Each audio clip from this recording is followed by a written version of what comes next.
মনের প্রশ্নের জবাবগুলি যখন আসতেছিল, তখন আমার চোখের সামনে বিরাট একটা জিজ্ঞাসাবোধক চিহ্ন ঘুরতেছিল। এটা জেনের কথা নয়, কবির কথা নয়, গণকের কথা নয়, তবে এটা কি? যেই না চিন্তা করেছি তবে এটা কি, অমনি নবীজি তেলাওয়াত করলেন তানজিলুম মির রাব্বিল আলামিন।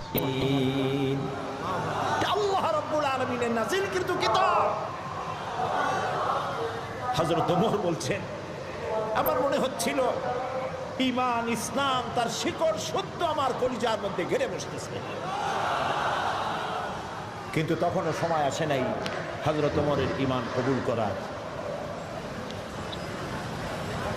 প্রিয় ভাই সব, রাসূলকে আল্লাহ রাব্বুল আলামিন পৃথিবীতে পাঠালেন এজন্য